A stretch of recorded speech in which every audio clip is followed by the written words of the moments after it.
안녕하세요. 건강 365 아나운서 최인경입니다. 우리 몸 척추뼈 사이의 추간판, 디스크로도 불립니다. 추간판 탈출증이 허리 디스크, 목 디스크로 불리는 것도 그런 이유죠. 그런데 추간판이 위치를 벗어나는 건 어떤 경우일까요? 갑자기 생길 수도 있지만 서서히 오랜 세월에 거쳐서 진행되는 걸까요? 통증이 심해질 때서야 위험을 느끼는 경우가 많은데요. 흔한 질환 중에 하나인 추간판 탈출증. 오늘은 특히 허리 디스크로 불리는 요추 추간판 탈출증에 대해서 알아보겠습니다. 건강 365 이상우의 바람에 옷깃이 날리듯 듣고 시작하겠습니다. KBS 라디오 건강 365 함께하고 계십니다. 척추는 우리 몸의 기둥으로 불립니다. 여러 개의 척추뼈가 모여 있죠. 그리고 척추뼈 사이에는 쿠션 역할을 하는 추간판이 있는데요. 디스크로도 불립니다. 그런 디스크가 제자리를 벗어나면서 생기는 문제가 추간판 탈출증입니다. 허리 디스크로 불리는 질환은 요추 추간판 탈출증인 거죠. 원인이 뭘까요? 자세가 문제인 걸까요? 통증의 정도도 다양하게 느끼는데요. 경희대 한의대 침구과 김용석 교수와 함께합니다. 교수님 안녕하세요. 네, 안녕하세요. 허리 디스크로 불리는 질환이 요추 추간판 탈출증인 거죠? 네, 그렇죠. 이제 우리가 허리가 아프면 대부분 허리 디스크라고 하는데요. 예. 그 말은 뭐 허리 디스크에 문제가 생겼다 이런 뜻이거든요.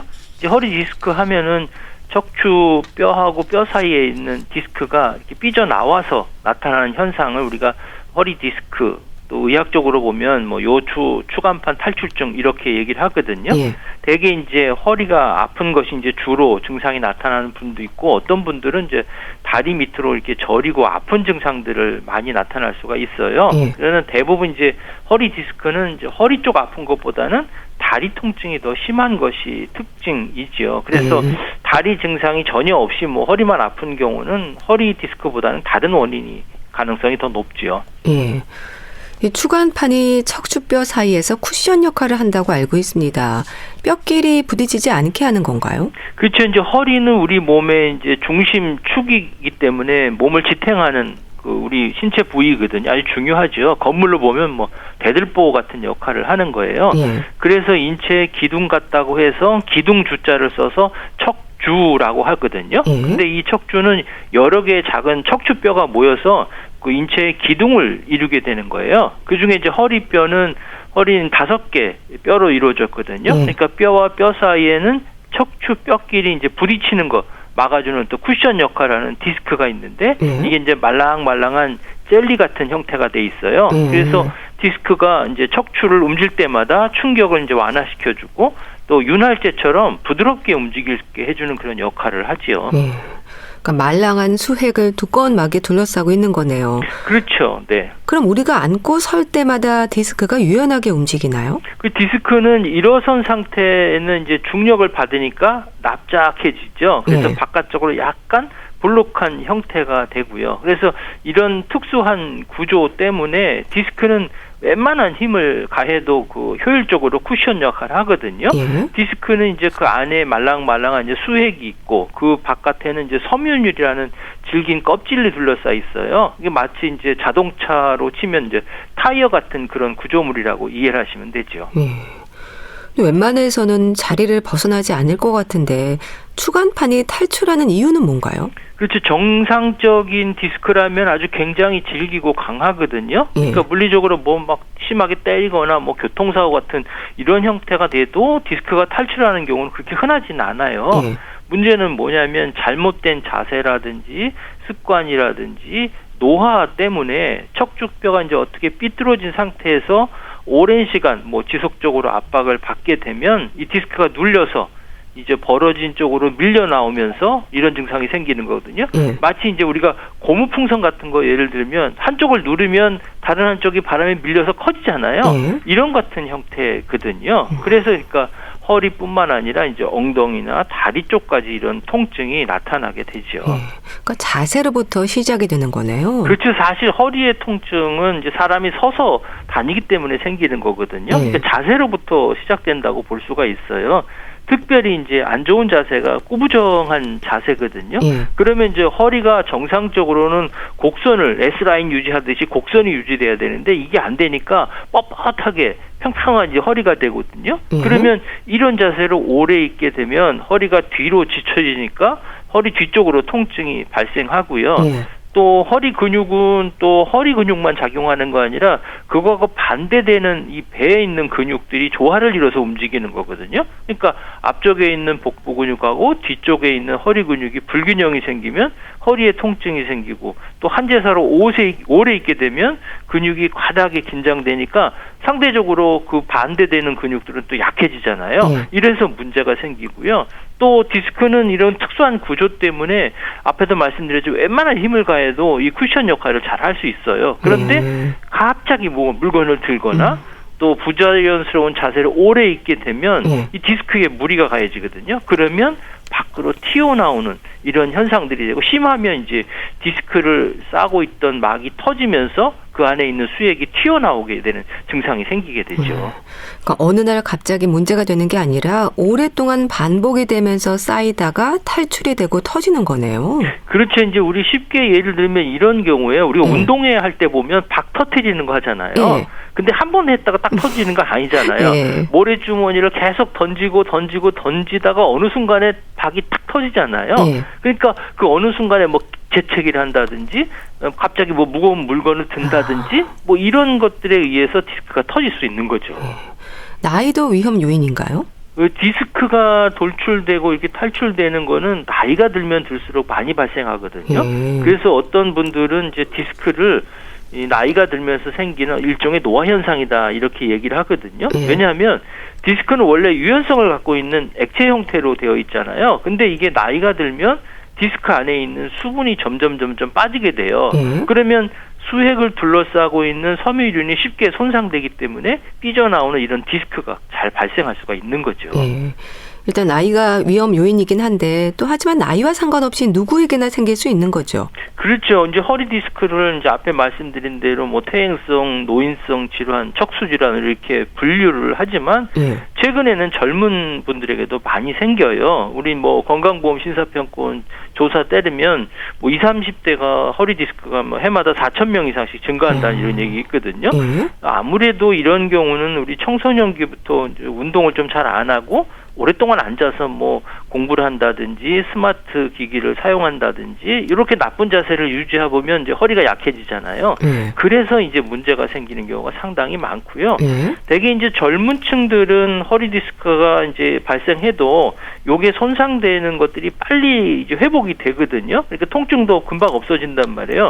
근데 이제 그걸 적절하게 치료하지 않고 계속 이제 디스크 손상이 누적되면 통증도 오래되고 그 통증이 발생하는 간격도 짧아지게 되죠. 그럼 아무 문제 없는 척추 구조로 볼 때 디스크는 어디로 어떻게 돌출이 되는 건가요? 그 디스크는 대개 보면 이제 뒤쪽으로 그리고 뒤쪽에서 이제 바깥쪽으로 탈출이 되거든요. 그러면 이제 디스크 안에 있는 수액이라는 게 있다고 했잖아요. 그러면 그 수액이 그 겉에 싸고 있는 섬유를 뚫고 나오니까 주변에 있는 신경을 누르고 그리고 그에 의해서 염증이 일어나고 그러면 이제 통증이나 이런 불편감이 생기거든요. 그러면 이제 몸을 앞으로 굽힐 때라든지 또는 뭐 앞으로 굴곡되거나 찌릿찌릿한 허리에 통증이 생기고 엉덩이하고 다리 뒤쪽에 감각이 둔하거나 저리거나 이런 증상이 생길 수가 있죠. 그럼 신경이 얼마나 눌리는지에 따라서 통증의 정도가 달라지는 건가요? 대개 이제 어느 부위에 이제 추간판이 탈출했느냐, 디스크가 탈출했느냐에 따라서 어떤 신경이 압박되어 있느냐, 이제 그런 경우가 이제 통증의 발생 위치가 이제 달라지게 되거든요. 대개 이제 허리 디스크는 사실 모든 부위에서 발생될 수가 있어요. 그런데 대부분은 이제 4번하고 5번에서 많이 발생되거든요. 이그 4번과 5번은 이제 꼬리뼈로 넘어가기 직전의 척추뼈거든요. 그러니까 허리에 가장 많은 체중을 감당하고 견뎌야 되는 거예요. 그리고 또 많이 움직여주는 척추이기 때문에 다른 곳에 비해서 많이 사용된단 말이에요. 그러면 더 퇴행성 변화가 빨리 일어나게 되겠죠. 그래서 대부분의 분들이 이제 4번, 5번의 통증을 많이 느끼게 되고 이 4번, 5번의 통증이 생기면 뭐 무릎 아래 종아리 바깥쪽이라든지 발등이라든지 엄지발가락 쪽에 이제 통증이 생기고 또 저림감이 생길 수가 있죠. 흔히 요추 추간판이 의심될 때 누워서 다리를 들어보라고 하잖아요. 그건 왜 그런가요? 그렇죠. 요게 이제 허리 디스크가 의심될 때 가장 손쉽게 하는 검사법인데요. 이거는 이제 하지 직거상 검사법이라고 그래요. 다리를 들어 올리는 검사법이거든요.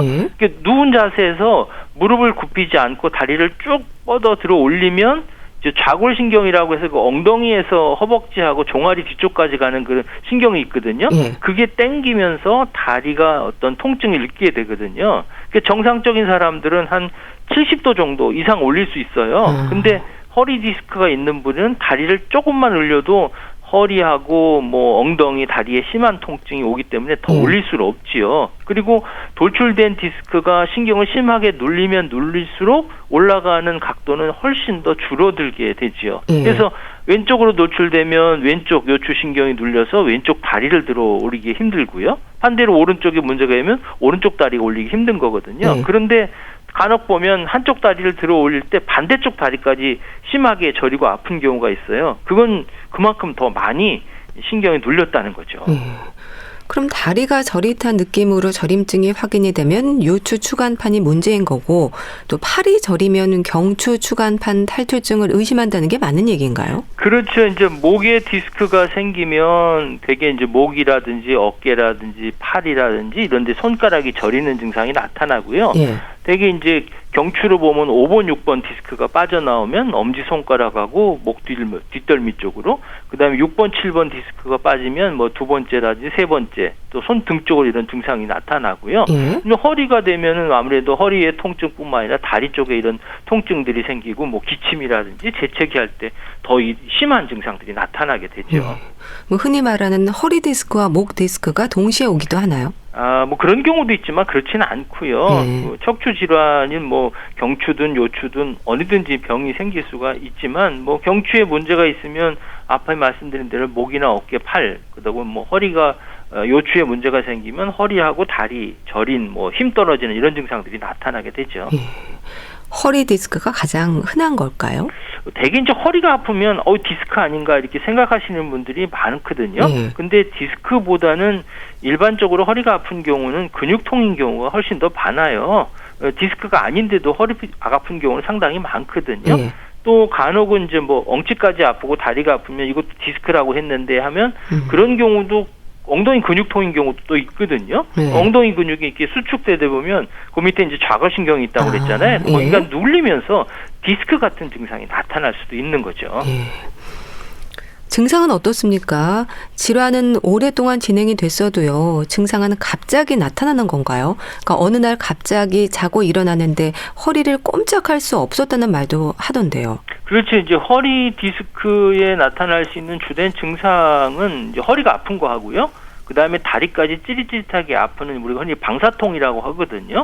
이렇게 추간판이 이렇게 돌출되거나 디스크가 돌출되거나 아예 터지게 되면 그야말로 이제 악소리가 날 정도로 그냥 꼼짝달싹하지 못하는 심한 통증이 발생되거든요. 그리고 이제 이렇게 삐져나온 디스크에 의해서 다리 쪽으로 내려가는 신경이 눌려서 이제 방사통이 생기는 거예요. 그러면 뭐 엉덩이라든지 허벅지라든지 종아리까지 아주 저리거나 통증이 생기기도 하고요. 대개 이제 초기에는 허리하고 그 주변에 있는 통증이 나타나기 때문에 이거 단순히 근육통이 아닌가 하고 이렇게 지나치는 경우가 많고요. 조기에 발견하기가, 진단하기가 조금 어려운 경우도 있죠. 근데 환자들이 느끼는 증상에서요, 어떤 분은 똑바로 누울 수가 없다고 하고 어떤 분들은 자세를 바꾸는 일이 어렵다는 말도 하는데요. 상태에 따라서 증상이 다른가요? 이 허리 디스크는 대개 이제 몸을 앞으로 숙이거나 또 앉았거나 뭐 설 때 특히 이제 통증이 심하게 되거든요. 또 이제 기침이나 재채기 할 때 이게 더 가중이 되는 경우가 상당히 많아요. 더 압력이 늘어나니까 그만큼 더 통증이 더 심해지거든요. 그래서 천장을 보고 누운 자세에서 무릎을 편 채로 다리를 천천히 들어 올리게 되면 아까 하지직거상 운동 말씀드렸잖아요. 뭐 40도 이상 올리기가 힘들고 전기가 오는 것 같이 막 찌릿찌릿한 이런 느낌이 생기거든요. 그러니까 자세를 바꾸거나 똑바로 눕거나 이렇게 하게 되면은 이게 압박이 되니까 또 압력이 더 가니까 이런 증상들이 더 심하게 나타날 수가 있는 거죠. 또 허리 통증보다 다리가 저려서 견딜 수 없다는 분들도 있던데요. 허리부터 엉덩이, 다리까지 다 아프다는 말도 하거든요. 그렇죠. 허리 디스크의 가장 뚜렷한 증상이 허리가 아픈 것뿐만 아니라 그 신경이 자극이 돼서 엉덩이에서 다리까지 저리는, 그리고 감각이 둔해지는 이런 현상도 생기고요. 예. 대개 이제 그러다 보니까 이 디스크 아픔 있는 분들 같은 경우는 허리는 안 아픈데 내가 왜 디스크냐 이렇게 이야기하시는 분도 많이 있거든요. 허리 통증보다는 오히려 다리가 저린 경우도 상당히 많기 때문에 그래요. 그렇게 방사통으로 이어지는 건 왜 그럴까요? 이 방사통이 생긴다는 것은 뭐냐면은 이게 추간판이 이게 삐져 나오게 되면 그 주변에 있는 신경근이라는 것들을 자극하거든요. 그리고 염증이 생기면서 신경근이 분포하는 다리에 감각 이상, 그렇게 쉽게 말하면 통증이라든지 저림감이 생기가 되는 거예요. 그래서 앞에도 말씀드렸지만 5번째 요추 신경이 자극되면 안쪽 발등에서 저림감이나 아픈 게 생기고, 또 제1 천추 신경근이 자극되면 발등의 바깥쪽의 감각이 이상하고, 대개 이제 감각이 떨어지고 무감각을 호소하지만 통증이 아주 예민하게 느껴지는 경우도 있어요. 또 근력이 떨어져서 신경이 근에 문제가 있게 되면은 이게 발가락을 들어 올리거나 이런 엄지 발가락을 들어 올리거나 이럴 때도 상당히 어려워지고 발 뒤꿈치로 걷는 것도 어려워질 수가 있죠. 그렇게 진행이 되도록 방치된 경우도 많은가요? 사실 이제 통증이 심하기 때문에 대부분 적절한 치료를 받으시는데요. 간혹 디스크로 인한 통증이 심해서 어떤 경우는 걷지도 힘들 경우가 있거든요. 또 문제는 뭐냐면 다리의 근력이 떨어져서 발목이나 발가락이 잘 안 움직이는 경우도 있어요. 근데 제대로 걷지 못하고 잘 넘어질 경우에, 이런 근력이 떨어지는 경우에 적극적으로 치료하지 않으면 나중에 이제 회복이 더 어려워질 수가 있기 때문에 이런 증상들이 오기 전까지 적극적으로 치료할 필요가 있죠. 근데 현대 의학에서도 추간판 탈출증에 대해서 비수술적인 방법이 우선되지 않습니까?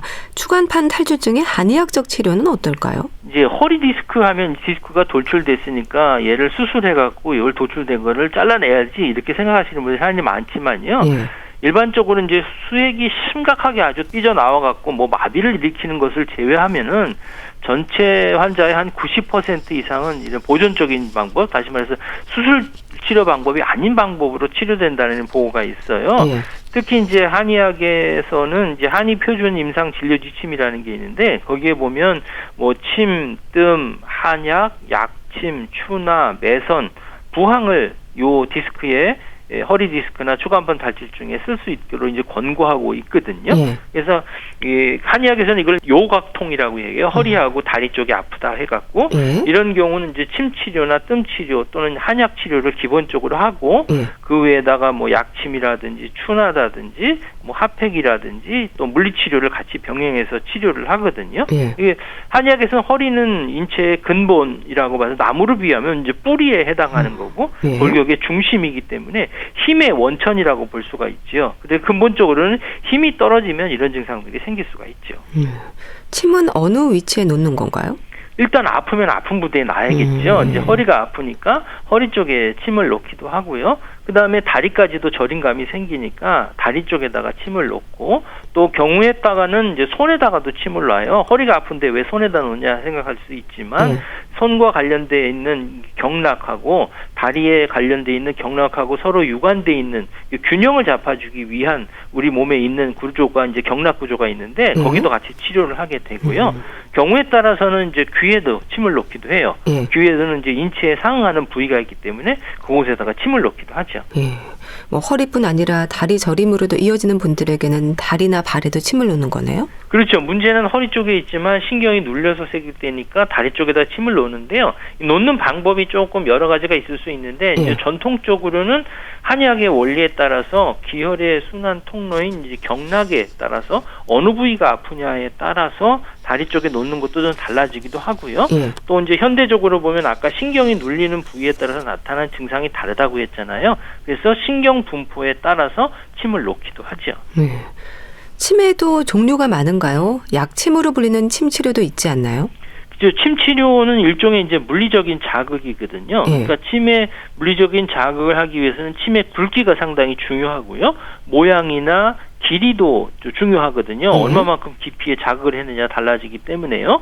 그리고 이제 최근에는 도침이라는 치료법이 있어요. 도침이라는 건 생소하실 텐데 쉽게 말하면 이제 칼도자를 쓰는 거거든요. 칼 모양의 침물을 인해서 어딘가 붙어 있거나 유착된 것들을 이제 뜯어주는, 박리해주는 그런 치료법들을 쓰게 되고요.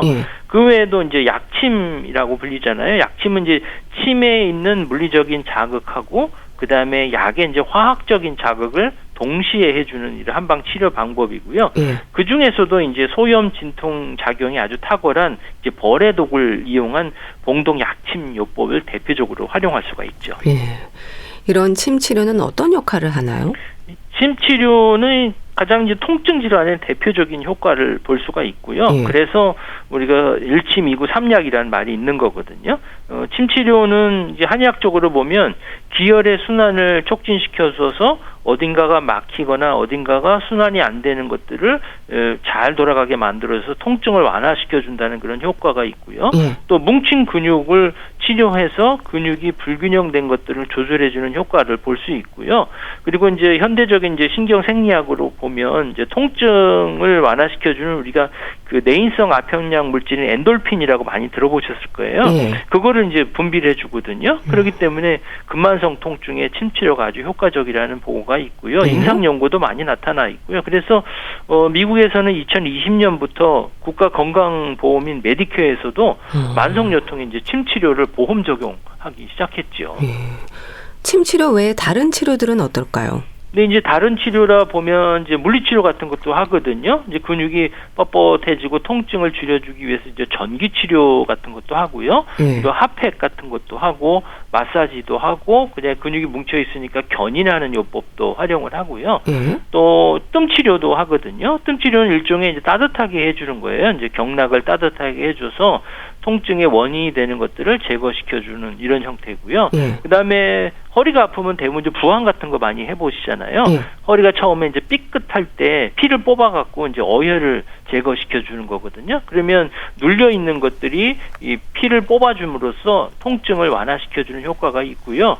그리고 이제 근육이 뭉쳐지고 담이 결리고 이런 분들은 근육이 자꾸 문제가 될 수 있기 때문에 이런 경우에도 부항을 하건데 특히 이런 경우 이제 불부항이라고 해서요. 따뜻하게 해주면서 근육을 편안하게 해주고 통증을 없애주는 그런 치료법들을 쓰고요.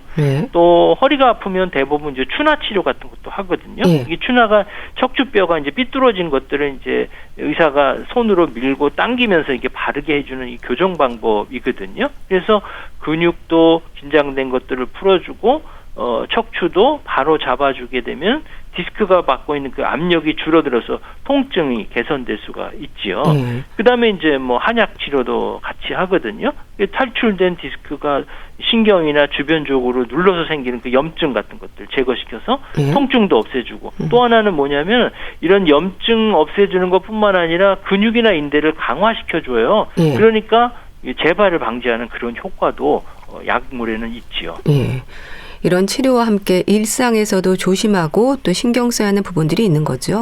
그렇죠. 허리는 자세가 중요하다고 말씀드렸잖아요. 특별히 이제 주의하고 신경 써야 될 자세는 뭐냐면 구부정한 자세에서 텔레비전을 보거나 이제 스마트폰 보는 거. 이게 허리에는 아주 안 좋은 거거든요. 그다음에 또 안 좋은 것은 뭐냐면 엎드려서 주무시는 거 있잖아요. 이게 허리에 가장 부담을 주는 나쁜 습관 중에 하나이고요. 이게 이제 엎드려서 자면 엉덩이와 등뼈는 치솟고 허리는 들어가는 자세가 되는데 이때 허리의 굴곡이 깊어져 갖고 척추에 변형을 올 수가 있어요. 그다음에 이제 삐딱하게 서 있거나 뒷주머니에 지갑을 넣고 있는 앉아 있는 자세 있잖아요. 그러면 골반이 불균형이 생길 거 아니에요. 그러면 척추에 문제를 생기고요. 또 하나 제일 나쁜 자세가 뭐냐면 오랜 시간 다리를 꼬고 앉아서 쪼그려서 일하는 분들 있잖아요. 이런 경우에도 허리 쪽에 부담이 되기 때문에 특별히 이런 것들은 주의하셔야 되죠.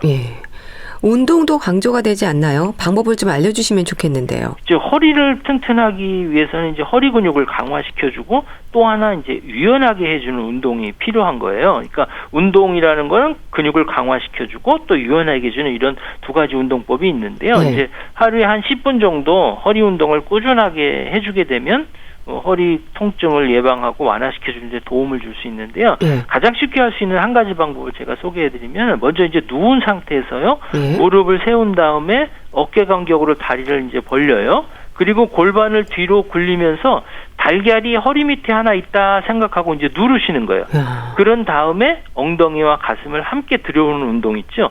요렇게 해주면 허리 근육을 강화시켜주는데 상당히 도움을 줄 수가 있죠. 예. 예방법에 대해서도 짚어주세요. 미리 조심하면 좋을 텐데요. 지금 모든 질환이 그렇듯이 허리 디스크 역시 치료보다 더 중요한 게 예방이거든요. 예. 허리 디스크는 대개 이제 근력과 유연성이 떨어지면서 발생하는 거예요. 그렇기 때문에 척추를 지탱해주는 이런 근육을 탄탄하게 하고 관절을 유연하게 해주는 그런 운동을 하시는 게 상당히 중요하고요. 예. 그리고 평소에 바른 자세와 몸의 균형을 유지할 수 있어야 돼요. 그래서 이 요추 추간판 탈출줄의 재발을 위해서는 허리에 좋은 자세를 습관화하는 게 좋은데요. 예. 무거운 문거를 들 때 몸에 가까이 붙여서 하셔야 되고요. 앉을 때는 등받이가 약간 뒤로 이제 기울어진 의자에 허리를 펴고 앉는 게 좋고요. 그 다음에 서 있을 때는 한쪽 발을 낮은 발판이나 상자 위에 올려놓고 그렇게 작업을 하시고 예. 운전할 때는 좌석을 운전대에 가깝게 하고 무릎 쪽을 높게 하고 그리고 허리에는 반드시 이제 쿠션을 받쳐서 지지할 수 있도록 해주시는 게 좋겠고요. 예. 그다음에 주무실 때는 바닥을 약간 단단하게 하고 약간의 쿠션이 있는 것으로 하고 무릎 밑에 벽에를 받치고 이렇게 또 옆으로 돌아 누워서 주무시는 게 좋겠고요. 예.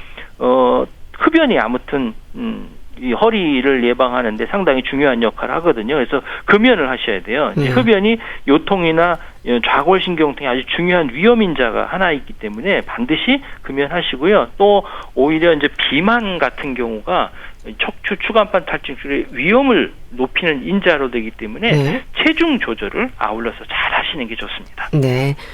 허리 디스크로 불리는 요추 추간판 탈출증에 대해서 자세히 알아봤는데요. 경희대 한의대 침구과 김용석 교수와 함께했습니다. 감사합니다. 네, 감사합니다. KBS 라디오 건강365 함께하고 계신데요. 윤수일의 사랑만은 않겠어요. 듣고 다시 오겠습니다.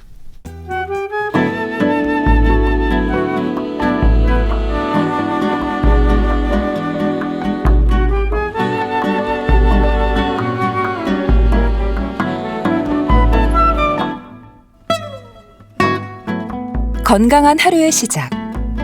KBS 라디오 건강365 최윤경 아나운서의 진행입니다. KBS 라디오 건강365 함께하고 계십니다. 건강책 정보, 책을 통해서 건강을 생각해보는 시간입니다. 북컬럼니스트 홍순철 씨, 안녕하세요. 네, 안녕하세요. 오늘 소개해 주실 책은요. 제목에서부터 고민되는 부분들이 다 담겨 있네요. ADHD, 우울증, 치매 이렇게 고쳐라. 범위가 좀 넓은데요. 그렇죠. 사실은 이게 서로 무슨 상관관계가 있어? 조금 서로가 다른 질병 아니야? 라고 생각할 수 있는데 예. 이 책은 그 원인이 같다라고 진단하고 있는 예. 책이에요. 전체 성인 가운데 26%가 그리고 전체 아동의 20%가 정신과 장애를 겪고 있다고 그럽니다. 이게 예. 미국 이야기예요. 10명 가운데 1명이 항우울제를 복용하고 있다고 그래요. 그리고 항우울제 사용은 지난 10년간 3배로 증가했다고 그럽니다. 예. 알츠하이머병 85세 이상 인구의 30%의 영향을 미치고 있다고 그러죠. 이런 추세가 계속된다면 2050년 미국의 알츠하이머병 환자 수가 무려 1,600만 명에 이를 것이라고 그럽니다.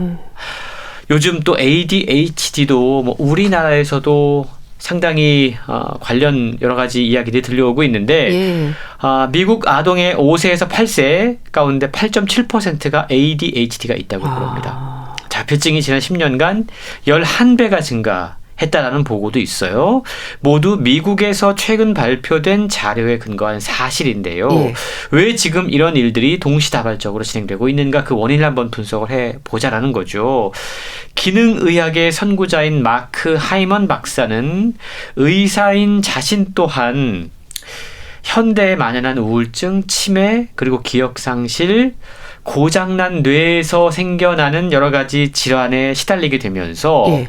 왜 이런 문제로 현대인들이 고생을 하게 된 걸까? 그리고 나에게는 왜 이런 질병이 찾아왔는가? 라는 생각을 하게 됐다고 그럽니다. 예. 그리고 그걸 집중적으로 연구를 했는데요. 그 결과 신체 시스템의 불균형이 그 원인임을 알게 됐다고 그래요. 예. 그래서 먼저 자기 자신에게 식단 개선, 영양, 그리고 생활 습관을 개선하고 운동을 하면서 몸속의 독소를 제거를 하고 장 건강을 회복하게 해주는 울트라 마인드 솔루션. 이 내용은 이제 책에 자세히 소개가 되고 있는데 예. 일종의 저자가 만드는 프로그램이거든요. 네. 이런 것들을 실천했다고 그럽니다. 그러면서 저자 자신에게 나타났던 여러 가지 우울증이라든가 고장난 뇌로 인한 질환들을 고칠 수 있었고 예. 또 수천 명의 환자들에게 자신이 사용했던 방법들을 그대로 적용해서 명료하고 활기찬 삶을 되찾아주었다라고 하면서 책을 통해서 그 비법을 소개하고 있는 겁니다. 우선 고장난 뇌라는 표현이 좀 인상적이네요. 예, 현대에 들어서 급증한 여러 가지 유행병들, ADHD, 우울증, 치매 이런 것들, 이 유행병들의 실체는 사실상 고장난 뇌다라고 저자는 이야기를 하고 있습니다. 예. 우리가 이걸 여러 가지 다른 이름으로 부르고 있을 뿐이라는 거죠. 뭐 우울증, 불안증, 기억상실, 네. 신경쇠약, 자폐 이런 것들이 가만 보면 서로 다른 문제인 것 같지만 사실은 모두 동일한 근본 원인에서 파생된다라고 책은 이야기를 하고 있는데요. 예. 그러면서 지금까지 현대의학이 이러한 질병에 접근하는 방식이 잘못됐다고 지적합니다. 왜냐하면 지금까지는 이걸 각각의 문제로 보고 어떤 질환에는 어떤 약, 이러한 질환 치료로 접근을 해왔는데 예. 그거에는 한계가 있다라고 이야기를 하는 거죠. 아. 그러면서 기존의 치료로는 도움이 되지 않고 오히려 문제를 악화시키거나 아주 미미한 도움을 줄 뿐이다라고 설명하고 있는데요. 예. 특히 뇌의 문제를 다루는 두 개의 의학 분야가 있죠. 정신과와 신경과. 여기에 저자가 보기에는 약간 좀 부족한 부분이 있다, 개선할 부분이 있다라고 이야기를 하고 있습니다. 예. 신경과 의사들과 정신과 의사는 약물이나 정신치료를 이용해서 뇌를 치료하는 데 초점을 맞추고 있습니다. 예. 무엇보다 이것이 어떠한 문제를 만들어내고 있냐면 현대에 접어들면서 너무 약물 남용이 늘어나고 있다는 거죠. 지속적으로 약물 사용이 급증하고 있다는 겁니다. 처방약물 가운데 정신과 약물 혹은 향정신성 약물은 콜레스테롤 약제 다음으로 지금 많이 판매되고 있다고 그럽니다. 예. 근데 문제는 이런 약물 치료가 단기적으로는 효과가 있을 수 있지만 장기적으로 볼 때 과연 효과가 있는 것일까 근본적으로 질문을 해봐야 된다는 겁니다. 물론 약물 치료도 필요하지만요. 이렇게 약물에만 의존하는 게 아니라 살펴야 하는 다른 방법들도 병행돼야 한다는 거죠. 그렇습니다. 책에 보면 항우울제 이야기가 소개되는데요. 예. 항우울제를 한번 예를 들어 볼게요. 항우울제를 복용하는 대부분의 환자는 이 약물에 잘 반응하지 않거나 이미 부분적인 반응만 보이는 경우가 많이 있다고 그럽니다. 예. 그러니까 현실적으로 볼 때 증상의 약 50%만 호전되어도 성공이다라고 보는데 이 정도의 결과를 보이는 사람들, 환자들은 절반도 되지 않는다는 거죠. 예. 게다가 항우울제를 먹어서 우울증이 호전된 환자들이 있어요. 근데 문제는 부작용이 있다는 겁니다. 이들 가운데 86%가 성기능 부전, 피로, 불면, 인지기능 장애, 메스꺼움, 체중 증가 같은 부작용을 호소하고 있다는 거죠. 예. 뉴 잉글랜드 의학 저널은 제약회사들이 항우울제 연구 결과를 선택적으로 자기들에게 유리한 것만 뽑아서 발표했다라고 지적을 했는데요. 그래서 오늘 소개해드린 이 책은 뇌 고장을 지금의 방식인 약물로 치료하는 방법에는 절반만 맞다라고 이야기할 수 있는 거죠. 화학 물질의 불균형이 뇌 고장의 문제를 일으킨다는 점에선 옳지만 예. 여기에는 다음과 같은 질문, 근본적인 질문이 빠져 있다는 겁니다. 예. 왜 애당초 화학 물질의 불균형이 생겼을까? 이걸 원래의 균형 상태로 회복하려면 어떻게 해야 할까? 이거에 대한 근본적인 질문을 하지 않고 약물 처방만 하는 건 문제가 있다는 겁니다. 예. 그래서 저자는 각종 약물은 문제를 근본적으로 치료하지 못하고 증상을 덮을 뿐이다. 라고 지적하고 있다는 겁니다. 예. 뇌 고장이라고 하는 사실은 이름만 다르게 부르는 여러 가지 정신질환들을 제대로 치료하기 위해서는 지금까지와는 다른 접근법이 필요하다는 건데 예. 그 다른 접근법이 바로 기능의학이라는 것이죠. 기능의학. 많은 분들이 관심을 보이는 분야입니다. 어떻게 설명이 되나요? 지금까지 그러니까 우리가 이제 의학을 뭐 현대의학이라고 통칭하고 있지만 네. 이것도 좀 구분할 수 있다고 그래요. 20세기 의학은 신경학, 심장병학, 내분비학 이렇게 좀 과별로 분과별로 세분화 전문화되어 있었죠. 그래서 전문의들이 자신의 전문 분야인 신체의 일부만 파고들었습니다. 이게 무조건 나쁘다라고 이야기하는 건 아니에요. 예. 하지만 저자는 이런 방식, 지금도 뭐 이런 방식 우리가 교육을 하고 있지 않습니까? 근데 이러는 사이에 우리는 큰 그림을 놓치고 있다. 라는 이야기를 하고 있는 거죠. 그러면서 전체적인 신체의 전체적인 균형이나 전체 그림을 볼 줄 아는 의사는 이제 극소수에 불과하다. 예. 라고 이야기하는 겁니다.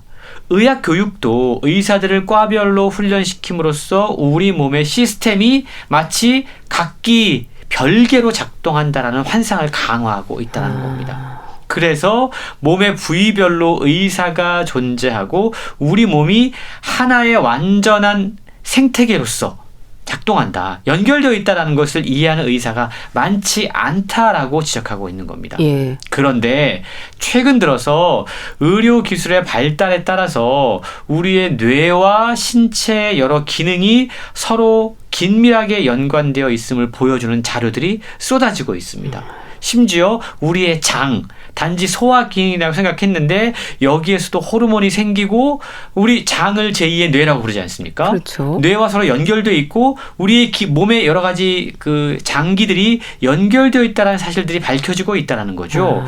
이렇게 연결되어 있을 뿐만이 아니고 서로 상호 의존적이라는 겁니다. 예. 그러니까 혼자 움직이는 우리 장기가 단일 유전자 같은 개념이 아니라 이제는 서로 상호작용을 하는 네트워크의 개념으로 대체되고 있다는 겁니다. 이게 생물학 분야에서는 시스템 생물학이라고 부르고 의학에서는 기능의학이라고 부르고 있는데요. 예. 그래서 기능의학은 신체를 각각 독립된 기관의 집합제로 다루기보다는 서로 연결되어 있다. 세포와 신체 시스템이 어떻게 전반적인 어떤 작동을 하고 서로 연결돼서 상호간에 영향을 미치고 이쪽의 질환이 이쪽으로 어떻게 나타나고 이런 문제들을 살피고 있다라는 거죠. 예. 그러니까 기존 의학과는 다르게 기능의학은 예를 들어서 위염 그럼 똑같은 약을 처방하는 게 아니라 이 사람에게 생긴 위염의 원인이 무엇인지 저 사람에게 생긴 위험의 원인이 무엇인지를 각각 다르게 분석해서 개인의 특수성에 따라서 다르게 치료하는 그런 방법이 바로 기능의학이다라고 책은 설명하고 있습니다. 최근 상담 치료나 다른 보조적인 치료 방법들이 늘어나고 있는 것도요. 이렇게 환자 개인의 특수성을 고려하기 때문인 거겠죠? 그렇습니다. 최근요. 현재 의학, 지금까지의 의학이 일종의 병명 붙이기 게임에 빠져 있다라고까지 이야기를 합니다. 예. 그래서 병명을 찾아내면 곧 그에게 맞는 약을 처방하는 시기라는 거죠. 그래서 우울증이 있으면 항우울제를, 불안증이 있으면 항불안제를 처방하는 겁니다. 예. 양극성 기분장애 진단을 받으면 기분 안정제가 처방되는 거죠. 그런데 이런 식의 접근법과 사고방식은 오래된 낡은 것이어서 질병을 치료하는데 실제적인 도움을 줄 수 없으며 심지어 매우 위험할 수 있다고까지 경고하고 있는 겁니다. 예. 특정 병명에 딱지가 붙으면 동일한 딱지가 붙은 사람들과 같은 무리에 속하게 되고 그리고 그들과 동일한 특성을 갖는 것으로 간주된다는 거죠. 예. 하지만 저자는 묻습니다. 정말 그런가? 그러지 않는 걸 우리가 지금 보고 있지 않습니까? 네. 사람은 누구나 다르고 똑같은 질병에 걸린 것 같지만 그 질병을 초래한 원인도 다르고 그 사람의 성별도 다르고 네. 신체 크기도 다르고 유전자도 다르고 똑같은 약물에 대해서 각각 반응하는 방식도 다를 수 있다. 예. 그 사람이 어떠한 환경에서 성장했는가도 이 질병의 원인 그리고 치료법과도 관련이 있다라는 걸 우리는 이제 인정할 수밖에 없다라는 거죠. 이 사실을 인정하고 이해한다면 그냥 하나의 어떤 질병 딱지가 붙은 질병 이걸 치료하는 게 아니라 그 사람을 온전히 치료하는 방법을 알 수 있게 된다라고 이야기하고 있는 겁니다. 그렇다면 기능의학을 통한 효과에 대해서 차기에서 사례들이 소개되고 있나요? 실제로 저자가 의사분이세요. 그래서 본인도 처음에는 뭐 과거의 방식으로 일종의 어떤 질환 치료에 집중을 하다가 지금은 이제 기능의학 쪽에서 일종의 선구자로서 여러 가지 치료들을 하고 있는데요. 기능의학을 통해서 앞서 이야기했던 이 고장난 뇌로 인해서 생기는 질환들을 치료한 사례들이 등장을 합니다. 예를 들어서 엽산과 비타민 B12, B6로 뇌의 기능을 조절한 뒤에 30년 동안 겪어온 양극성 장애와 우울증으로 회복한 51세 남성의 이야기가 소개가 돼요. 약물을 먹지 않고 영양 보조제로 이걸 치료할 수 있었다는 겁니다. 또 중금속을 배출시키고 장내 독성 박테리아를 청소하고 그런 치료들을 하자 폭력적인 행동에 가라앉은 12세 남자아이의 이야기도 소개가 되고요. 기억상실, 초기 치매 진단을 받았는데 어떤 약물 치료를 하는 게 아니라 그 사람의 히스토리를 듣고 체내 수은을 모두 배출시키자 정상적인 삶의 기능을 회복한 70세 남성의 사례도 소개가 됩니다. 또 자폐증에 걸린 남자아이가 있었는데 이 아이의 식성을 분석해 보니까 너무 탄수화물 섭취가 많았다는 거예요. 그래서 글루텐과 카세인 유제품을 식단에서 없애고 장 속의 이스트균을 치료하자 이 자폐증 걸렸던 아이가 사회적 관계를 맺기 시작한 사례들이 소개가 됩니다. 다 어떤 특정한 약물을 통해 치료한 게 아니라 이 사람의 이 병의 원인을 분석을 하고 그거에 맞는 처방을 했다라는 거죠. 뇌 역시 신체의 일부라고 할 때 어떤 우리 신체 시스템의 이상은 뇌의 문제로 이어질 수 있다는 겁니다. 지금까지는 뇌 화학 물질의 불균형이 생겨서 이게 어떤 뇌의 문제로 이어진다라고 생각해 왔지만 이제는 뇌라는 협소한 부분을 벗어나서 신체 시스템의 어떤 다른 화학적인 문제 혹은 연결의 문제 혹은 이게 잘 통하지 않는 대사의 문제로 볼 수 있게 됐다라는 겁니다. 그러니까 이걸 어떠한 질환을 신체 차원에서 서로 연결되어 있는 것으로 보게 됐다는 건데요. 그러면서 계속해서 그동안은 지나치게 약물 처방을 통해서 뇌의 화학작용만 어떤 치료하는 것, 이 방식이 지금까지 대세였는데 이게 오히려 약물 의존을 일으킬 수 있는 위험성이 있다. 그래서 신체 시스템의 화학작용을 전체적으로 치료해야지만 뇌의 불균형을 바로잡을 수 있을 뿐만 아니고 무엇보다 중요한 건 잠깐 증상을 덮는 것이 아니라 지속적으로 건강을 유지할 수 있는 방법을 찾아낼 수 있다라고 책은 소개하고 있습니다. 기능의학을 활용한 우리 몸과 뇌를 치유하는 방법들에 대해서도 담겨 있을까요? 약이 필요 없다는 오해를 사면 또 안 될 것 같은데요. 그렇습니다. 분명한 건 균형인데요. 지금까지 현대의학이 질환별로 치료해서 실제로 많은 성과들을 낸 것도 사실입니다. 하지만 이제는 그것을 뛰어넘어서 또 다른 관점에서 새로운 어떤 대체적인 치료법을 우리가 이제 고민을 해야 된다. 결국 책이 하고자 하는 이야기도 그런 것들인데 기능의학을 통해서 몸을 호전시키는 7가지 열쇠를 책을 통해 소개를 하고 있어요. 첫 번째 열쇠가 영양 상태를 최적화하라. 라는 겁니다. 우리의 생물학, 생화학, 생리학이 최적으로 운영되려면 특정한 원료가 필요한데 이 원료가 바로 영양 상태입니다. 근데 이 영양 상태의 균형, 이게 중요한데 우리 몸이 상당수가 이 불균형 상태이기 때문에 사실은 약물도 잘 듣지 않는 그런 상태에 있다. 그래서 균형을 먼저 찾는 것이 중요하다고 이야기하고 있고요. 첫 번째가 영양 균형이라면 두 번째는 호르몬 균형입니다. 호르몬은 분자들의 교양학이다라고까지 이야기를 하고 있는데요. 건강하려면 호르몬이 또 조화를 이루어야 됩니다. 근데 책은 호르몬의 균형을 깨뜨리는 주범으로 당을 지적하고 있습니다. 이 당뇨 얼마나 참 여러 가지 문제들을 낳습니까? 책은 수렵 채집 시대의 우리 인류가 1년에 고작 티스푼으로 20티스푼 정도의 설탕을 소비를 했는데 지금은 1년에 72kg 하루에 50티스푼을 소비한다. 심지어 취약 아동들의 하루 설탕 소비량도 평균 34티스푼에 해당한다라고 이야기하면서 예. 지금 당을 너무 많이 섭취하는 것을 문제로 이야기하고 있습니다. 예. 세 번째 열쇠가 몸속 염증인데요. 뇌 질환이 있다면 단순히 뇌 문제가 아니라 틀림없이 몸속 어딘가에 염증이 있다라고 진단해야 된다라고 이야기하고 있어요. 네 번째 기능의학의 열쇠는 소화입니다. 네. 소화기는 노폐물을 제거하고 독소와 세균으로부터 우리를 보호하죠. 이 과정에 문제가 있으면 병이 생기는데 실제로 심각한 폭력 행동 장애가 있는 환자 207명을 대상으로 연구를 해봤더니만 이들을 소화 기능을 개선시켰습니다. 그러자 참가자의 90% 이상에서 폭력 행동이 현저하게 호전됐고 50%는 완전히 심각한 폭력 행동이 멈췄다고 합니다. 다섯 번째 열쇠는 몸속 독소 해소고요. 예. 여섯 번째 열쇠는 에너지 대사율을 높이는 겁니다. 일곱 번째는 마음을 편안하게 하라라는 건데요. 21세기의 가공할 스트레스는 우리 신경계에 엄청난 부담을 주어서 탈진과 쇠약으로 이어지게 하죠.